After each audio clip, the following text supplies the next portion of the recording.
आपने मेरी पिछली वीडियो में 1000 लाइक पूरा कर दिया, इसीलिए मैं इस सीरीज का एक और पार्ट लेकर आ गया हूँ। और दोस्तों, ये वाला एपिसोड आप सभी को ध्यान से देखना चाहिए क्योंकि इसमें जू संशी की बहुत सीरियस फाइट होने वाली है। और दोस्तों, इस वीडियो का लाइक एम है अगेन 1000 लाइक्स का। जितना जल्दी आप पूरा करोगे उतना जल्दी नेक्स्ट पार्ट अपलोड हो जाएगा। तो अब चलते हैं इस वीडियो की तरफ। जू संशी अपने अपोनेंट के सारे अटैक्स के बीच में खड़ा होता है और बड़ी ही आसानी से डिफेंड कर रहा होता है। और तो और यह अपनी जगह से जरा सा भी नहीं हिलता है। और तभी जू संशी सील्ड के पीछे से हंसते हुए कहता है, चलो अभी तुम इससे भी कहीं ज्यादा बेहतर कर सकते हो। इन अटैक को तो रोकना मेरे बायन हाथ का खेल है। और इस तरफ जू संशी को देखे इस लड़की को काफी ज्यादा गुस्सा आ रहा होता है और यह चिल्लाते हुए कहती है, इस तरीके के अटैक से भी इस कमीने को कोई फर्क नहीं पड़ रहा है। मतलब कि यह सच्ची में पीछे हटने का दिखावा कर रहा है, जब मैं पहले इसके ऊपर अटैक कर रही थी। और इस तरफ ओपोनेंट इस चीज को देख के कहता है, बस डिफेंड कर रहे हो, लगता है कि तुम मेरे अटैक को कुछ ज्यादा ही हल्के में ले रहे हो। और क्या तुम्हें नहीं लगता कि मैं तुम्हारे पीछे से भी अटैक कर सकता हूँ? और जैसे ही यह इतना कहता है तो इसकी सारी मिसाइल से एकदम से अपनी डायरेक्शन को चेंज करके जू संशी के पीछे आने लगती है। और इस तरफ इस चीज को देख ये लड़की खुश होते हुए चिल्लाते हुए कहती है, बहुत बढ़िया बिग ब्रदर, इस कमीने को मार दो। इधर यह देख करके जू संशी एक स्माइल के साथ कहता है, अरे यार, तुम मुझे सिर्फ एक ही मिसाइल से खत्म करना चाहते हो, लेकिन मुझे माफ करना, यह इतना भी आसान नहीं होने वाला है। इतना कह के जू संशी काफी तेजी से आगे की तरफ बढ़ने लगता है। और ना जाने क्यों इधर बेबे को गुस्सा आ रहा होता है और यह कहता है, मैं इस बंदे का खून करना चाहता हूँ।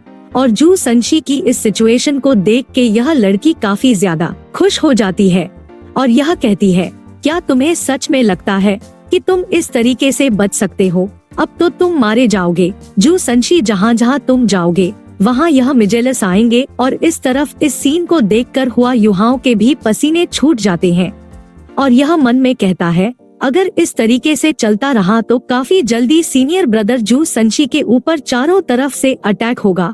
तभी यह ओपोनेंट और भी मिसाइल से अटैक करने लगता है और मन में कहता है, चलो अब देखते हैं कि तुम कैसे इस अटैक को डिफेंड करते हो। और इस तरफ हम जू संशी के पीछे काफी सारे मिजेलस को आते हुए देखते हैं। और हुआ युहाव मन में कहता है, यह अभी मिसाइल्स की बारिश के बीचों बीच है, सीनियर जू संशी प्लीज केयरफुल रहना। और तभी बेबे कहता है, हुआ युहाओ काफी ध्यान से देखना। और तभी एक के बाद एक करके बूम बम होने लगते हैं, जहां पर जू संशी इन सभी मिसाइल्स को काफी तेजी से डॉट कर रहा होता है। और जू सांसी को मिसाइल्स को इस तरीके से डोज करता देख हुआ युहाव भी चौंक जाता है। और एक बारी को तो इसको ऐसा लगता है सीनियर जू संशी ने अपनी बॉडी को स्प्लिट कर लिया है। लेकिन गौर से देखने के बाद हुआ युहाव मन में कहता है, नहीं, यह बस एक आफ्टर इमेज इफेक्ट है। और मैं तो यह देख के काफी हैरान हूँ कि इनकी स्पीड इतनी ज्यादा तेज कैसे हो गई और आखिर यह किस तरह की टेक्निक का इस्तेमाल कर रहे हैं। ना सिर्फ इतना बल्कि सीनियर जू सांसी ने अपने आप को अपनी चारों तरफ स्प्लिट कर लिया है, जिससे कि यह सभी डायरेक्शन से आने वाले अटैक्स को ब्लॉक कर पा रहे हैं। और तो और यह इस बैटल के बीच में इन मिसाइल्स के प्रोजेक्टाइल को भी कैलकुलेट कर पा रहे हैं, वो भी इतनी ज्यादा हाई स्पीड पर। और यह तो पलक झपकते ही अपने अपोनेंट के सामने पहुंच गया है। यह तो सच में काफी ज्यादा तेज है। और जब ओपोनेंट जू संशी को अपने आगे देखता है, यह अपनी पूरी ताकत से अटैक करते हुए चिल्लाते हुए कहता है, चलो इसे खत्म करते हैं। और इतना कह के यह अपना सबसे strongest attack soul spirit weapon cannon से अटैक कर देता है। और जैसे ये कैनन अपने अटैक को रिलीज करता है तो जू संशी तुरंत ही अपने आप को अपनी सील से प्रोटेक्ट करते हुए सीधे आगे की तरफ बढ़ता है और उस कैनन को डिस्ट्रॉय करते हुए सीधे जाके ओपोनेंट को हिट करता है। और कैनन की एनर्जी की वजह से यहाँ पर काफी तगड़ा ब्लास्ट होता है, जिससे कि अरेना काफी तहस नहस हो जाता है। और इस नजारे को देख इस सभी के काफी तगड़े वाले होश उड़ गए होते हैं। और इस नजारे को देख के सभी के ही मुंह खुले के खुले रह जाते हैं। और जैसे इस धमाके का धुआं हटता है तो हम किसी को स्पाइडरमैन की तरह बैठे हुए देखते हैं, जो कि और कोई नहीं जू संशी होता है, और इस यह ओपोनेंट के पास आकर कहता है, ब्रदर मुझे यकीन है कि तुम अपने शब्दों से पीछे नहीं हटोगे। और ओपोनेंट पहले वापस से फाइट करने के लिए खड़ा हो रहा था, लेकिन वो जू सांसी की इस बात को सुन के कुछ भी नहीं कहता है, और फिर यह आराम से लेट के एक स्माइल के साथ कहता है कि ठीक है, मैं फेयरली हरा हूँ, इसलिए हमारी स्कूल हार मानती है। और इसी के साथ श्रेक्स एकेडमी ने इस मैच को भी जीत लिया होता है।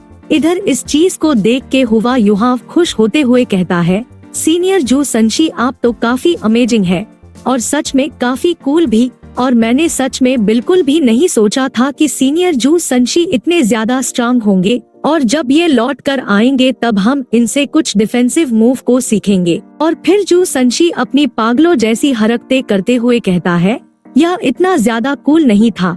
जियांग ननन, क्या तुम्हें मेरी फाइट पसंद आई? और क्यों ना तुम यहाँ पर आके मुझे एक काफी बड़ी सी किस दो। और भाई लोग किसका तो पता नहीं, लेकिन जियांग ननन ने इसे एक काफी तगड़ा वाला झापड़ रख देती है और चढ़ते हुए कहती है, मुझसे दूर रहा करो। जू संशी को ऐसा झापड़ खाता देखे सभी की बोलती बंद हो गई होती है, और इस तरफ पूरा स्टेडियम श्रेक के नारे लगाते हुए कहते हैं, सिर्फ अकेले एक बंदे ने ही पूरी टीम के खिलाफ जीत दिलवाई, और वो अजीब बंदा असल में श्रेक से है। और फिर कोई और कहता है, उसके पास तो सिर्फ 4 रिंग है, और यह कोई बड़ी बात नहीं है। कोई और कहता है, ये बिल्कुल सही कहा, बाकी की स्कूल के स्टूडेंट से ज्यादा बेहतर नहीं है। और फिर हमें Sun Moon Royal Spirit Master testing facility का सीन दिखाया जाता है, जहां पर एक लड़की कहती है, वह बंदा बिल्कुल भी सिंपल नहीं है। और फिर एक लड़का कहता है, ओरिजिनली मुझे नहीं लगता वह इतनी बड़ी परेशानी खड़ी कर सकता है, जबकि उसके पास सिर्फ 4 स्पिरिट रिंग्स ही है। और फिर माँ रुलोंग कहता है, श्रेक सच में अपने नाम के काबिल है। और तभी सीओ होंगचिंग कहता है, क्या सच में तुमने ऐसा कहने की हिम्मत की? अगर तुम खुद उसी स्टेज पर होते तो तुम भी बाकी के किसी भी बंदे को हरा सकते हो। और तभी एक लड़की मुंह फुलाते हुए कहती है, ब्रदर आप क्या सोच रहे हैं? और क्या आपको यह लगता है कि यह बंदा स्ट्रांग है? लेकिन मुझे नहीं लगता कि यह उतना भी स्ट्रांग है, और इसने तो यहाँ तक कि 7 राउंड भी नहीं जीते, बस इसने तो सिर्फ 3 राउंड से ही जीते हैं। इस पर सीओ होंगचिंग कहता है, लेकिन तब भी यह जीता ना, और खासकर इसकी जो फूड टेक्निक थी उससे मुझे बैड फीलिंग आ रही है। यह श्रेक तो सच में श्रेक है, और यहाँ तक कि मेरा कॉन्फिडेंस भी आप डगमगाने लगा है। और यह जो लड़की होती है, यह Sun Moon Royals All Spirit Master school की ब्रेकअप टीम की मैंग होंगचिंग होती है। और यह हंसते हुए कहती है, लेकिन चलो अभी तुम शॉक्ड हो, और अंदर ही अंदर तुम्हें खुद को लगता है कि कोई भी तुम्हारे जितना स्ट्रांग नहीं है, सिर्फ बिग ब्रदर ही सबसे ताकतवर है। और इसकी इस बात को सुन के सीओ होंगचिंग खुश हो जाता है, और यह कहता है, ठीक है तुमने सही कहा, और वैसे भी मुझे इतना एक्साइटेड हुए काफी समय हो गया है।